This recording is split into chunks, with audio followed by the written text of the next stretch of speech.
Thank you very much, Guillaume. As we head back to trackside, great to see Alessandro Tedesco saying, "Thanks, Dad," reference the missing exhaust on his kart for Heat 1. But let's take you through the grid for Heat number 14 for X30 Senior A and F. It's Kevin Lantinger on pole position, Sam van der Heyden alongside on the front row, making it an all-front row for the Dutch. Niels Lelor and Clément Massot round out row number 2. Row 3, Matthias van der Kerkhoff and Alexander Mercier. Florid Panes and Milan Magzac round out the top 4 rows. Rounding out the top 10, Henki Kelteren and C.J. Bennett. Mathis Mechant and Keanu Vellens. Rounding out row 6, row 7, Alexis Constant and Roberto Baz. Thibaut Wyers will be on the outside of row 8, joined on the inside of the said row by Mirko Wolters. Row 9, Tobias and Kasper Norman, the brothers from Denmark. Line up on 17th and 18th respectively, rounding out the top 20. Raphael Linders and Tom Schultz. Fanny Jalil, Kaz Rodhaus, Roman Saleh, Maxime Prudent, Aaron Sarignac, Roman Krupianko and Ali Dax complete the starting grid.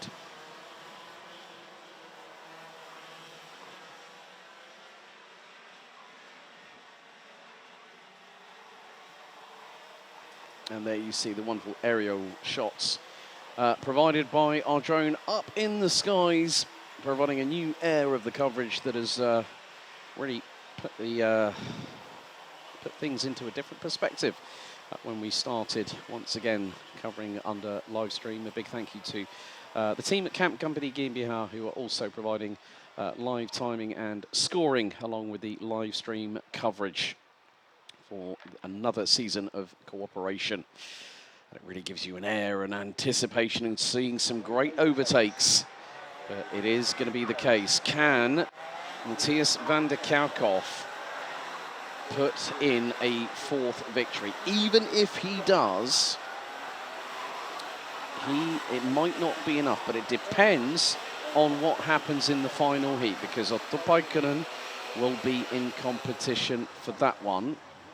So time for Kevin Lantinger and Sam van der Heyden to line up on the front row of the grid. Whether we're going to get a clean start on this one is dependent on what happens now. The field concertinas out of the final corner. The red lights are on, the gantry revs up, lights on, and we're underway. First time of asking, and it's the run down to turn number 1 at a frantic pace. Lantinger holds on to the lead. Van der Heyden still in P2, but a big incident. 2 karts, and one has just shortcutted the circuit from turn 1 to turn 4, went straight on, and that has caused the cat amongst the pigeons in X30 Senior. In this penultimate qualifying heat, it all came horribly wrong. There's someone very, very slow down the Europalan, down on the right-hand side of the circuit. Not too sure who that was, but 2 drivers. That was, oh no, it was Henki Kelteren and C.J. Bennett that came together. And that has not proved to be well. Kelteren is out of the kart, I believe, and has not got, well, they both, well, Kelteren's rejoined. I thought Kelteren had stopped for a moment. So C.J. Bennett and Henki Kelteren on the back foot. But Kevin Lantinger has a whopping 8.5 of a second advantage over Matthias van der Kerkhoff, who has Sam van der Heyden right behind him. And then they've also got Niels Lelor, who's also very, very quick as well, the 295, but it's side by side a little bit further back in towards turn 4 as it's hard on the brakes into 5. Diving to the inside, Mirko Wolters makes it through on the 222 of Alexis Constant at turn 5. So this is where we start to see that sign of desperation. There's more contact, and there's a spinner at turn 6, backwards towards the foam barriers.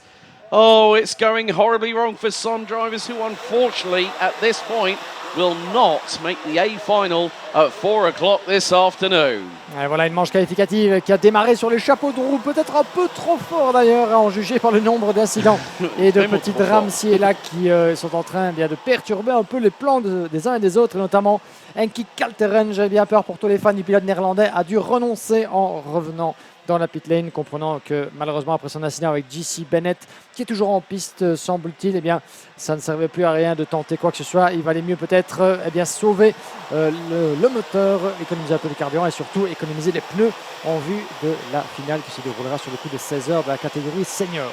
En parlant de finale, certains auront à cœur d'aller encore chercher quelques points en vue du championnat et surtout une petite place au soleil sur la grille de départ des 36 meilleurs. Et ça passe par peut-être aller porter une ultime attaque, demander un petit peu plus dans ses pneus au risque, malheureusement, que tout aille à l'encontre de vos plans. On verra ce qu'il en sera, mais un qui semble pour l'instant sur son petit nuage, c'est Kevin Lantinga avec presque une seconde d'avance sur Matthias Van de Kerkhove. Lantinga cherche toujours cette première victoire de manche. La tiendra-t-il ce coup-ci? Il vient de perdre 2 dixièmes sur Matthias Van de Kerkhove, le pilote Victor Hélène qui a enclenché la deuxième. Il sent qu'il peut aller chercher ce qui serait une potentielle 4e victoire qui le consacrerait pour l'instant, si rien ne bouge après évidemment la dernière manche, le leader, en tout cas le vainqueur du plus grand nombre de manches en attendant le résultat de Otto Paikkonen. On n'en est pas encore là. Lantinga cherche ce premier succès. Van de Kerkhove deuxième, Sam van der Heyden juste troisième derrière lui. Il a quelques dixièmes de retard sur Van de Kerkhove, donc rien n'est joué à ce niveau-là. Puis nous avons Clément Massot et Nils Lolor dans votre top 5. Well, Mathis Merschalt is on the charge. He said to me earlier on, I am saving my tyres for the final. He wants to get top 10, top 12 on the top 36 grid, and he's making good his intention. So now he's going to fight with Clément Massot as they head into turn number 13. We now complete lap number 4. Kevin Lantinga, like we've already seen, fastest in qualifying. The gap is coming down between him and Matthias van der Kerkhoff, who took a 10.5 off him. Look at that. Mathis Merschalt through on Clément Massot at turn 1. Easy as you like. That's a change for 4th. Ouais, beau changement là-bas à dépassement, comme on les aime, de la place de Mathis Merschalt, le numéro 250 sur Clément Massot. C'était pour le gain à la 4e place dans le premier virage. Maintenant, c'est à Clément d'éventuellement lui renvoyer la balle. Toujours plus facile à dire qu'à faire, évidemment, à ce niveau. Mais les leaders, vous en avez 6 dans la même image, sous le commandement de Kevin Lantinga. Et on sent que porté par ses poursuivants, eh bien, Matthias Van de Kerkhove, Matthias Merschalt est un peu plus loin, mais Matthias Van de Kerkhove revient toujours tenter plus sur le leader. Ça va être intéressant.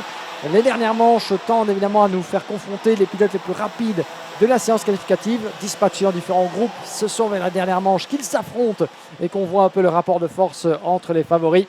Mais Van de Kerkhove est revenu très très fort là-bas à l'entrée du virage numéro 1. Changement juste derrière. Mathis Merschalt qui double Sam van der Heyden. Le pilote néerlandais s'incline mais reste dans la roue de son adversaire. Merschalt est 3, Van der Heyden 4.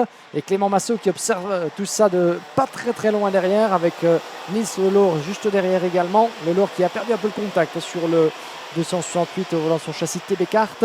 On va voir s'il va pouvoir éventuellement refaire la connexion. Alors que derrière, nous avons également un train de 4 autres pilotes. Alexis Constant, 7e après une remontée de 6 places. 7 positions de gagné pour Mirko Wouters, 8. Et Fares Jalil, 12 positions de mieux vers la 9e place devant Tobias Norman. Donc pas mal de très belles remontadas également en dehors du top 10 dans cette dernière manche. On sent que les pneus frais sont de la partie, mon cher Alex. C'est la dernière manche, c'est la dernière chance également avant la finale. Ça passe à l'intérieur, je pense, pour un des autres pilotes derrière. Était-ce peut-être Fares Jalil sur Mirko Wouters? Non, c'était Mathis Merschalt sur... non, effectivement, Fares Jalil sur Alexis Constant, on y arrivera. Mais en tout cas, les pneus sont frais, en tout cas en partie, puisque ce sont 2 pneus en plus que les pilotes peuvent ajouter à leur guise au fur et à mesure du week-end. Mais on sent que ça fait la différence. Certains ont retrouvé du rythme, certains ont retrouvé du grip pour éventuellement essayer de sauver ce qui peut l'être en vue de la finale. Yeah, I think the way things are going, if Otto Paikkonen stays within the top 3, he's got pole position for the A final.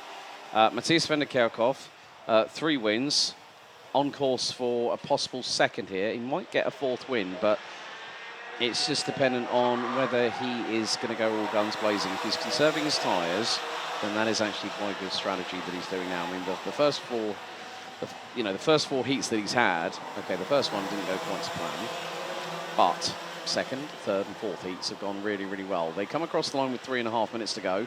Gap between, and there it is. Change for the lead. Change for the lead for Lantinga now demoted to 2nd position.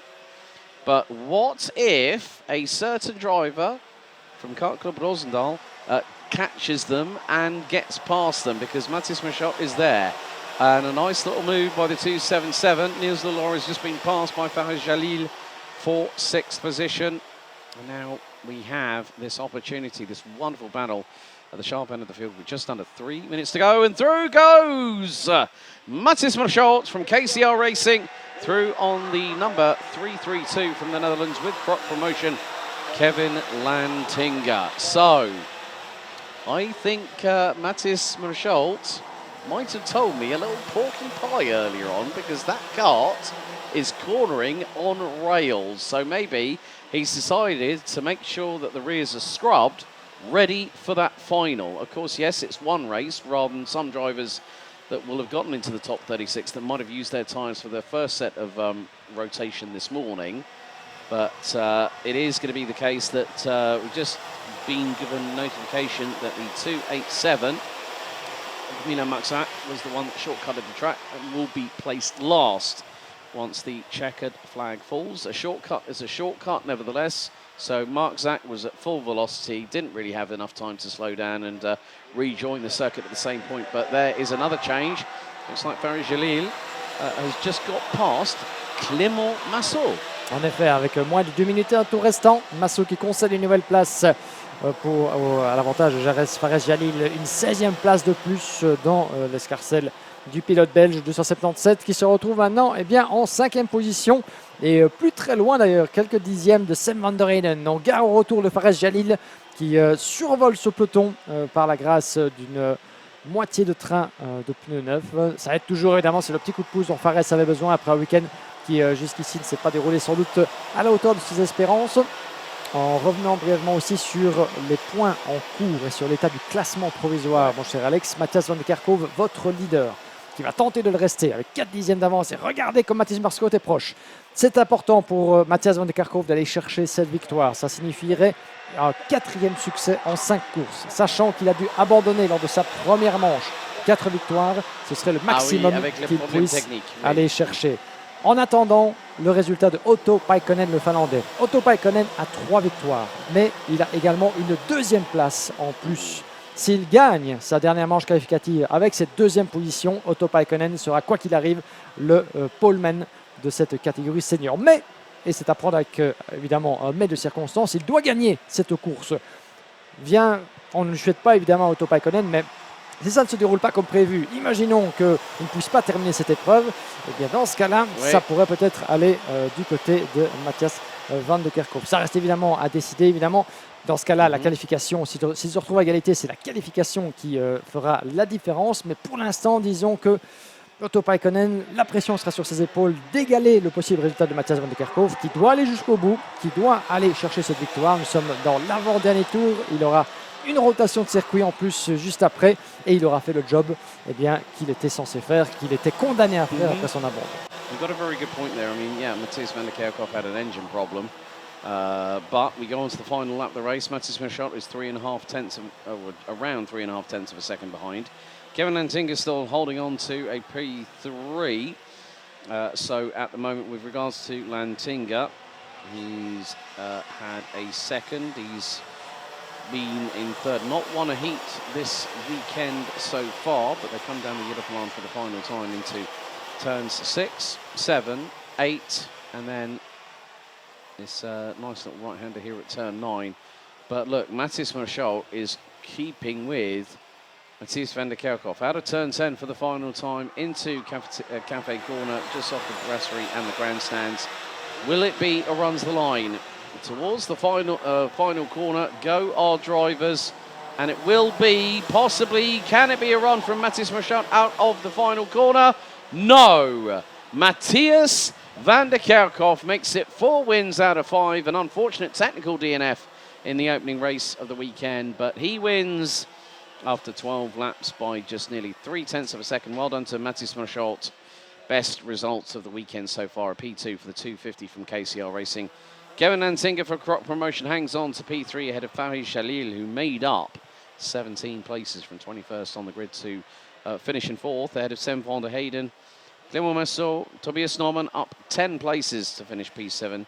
Maxime Prudent, félicitations monsieur, 16 places gained to finish in 8th ahead of Alexis Constant and Nils Leland. Mirko Waters, Romain Salail, 11 places gained from 23rd on the grid to finish 12th ahead of Kazord House. Raphael Linders, Ellie Dax, the Luxembourg racer, she has made up 12 places to finish in 15th ahead of Casper Norman. Thibaut Vires, Alexandre Mercier, Roberto Baz and CJ Bennett, who ran at the top 20. Then Keanu Vellens, Florent Banes, Tom Schultz and Ropan Krupianko were the last of the classified finishers. Well, apart from Milan Magzak, who was placed last due to the shortcut on lap 1. Aaron Serignac, we lost on lap 4. And Henki Kalterin, we lost on lap number 1. But Matthias van der Kerkhoff picks up his 4th straight heat victory here in X30 Senior at Karting Genk.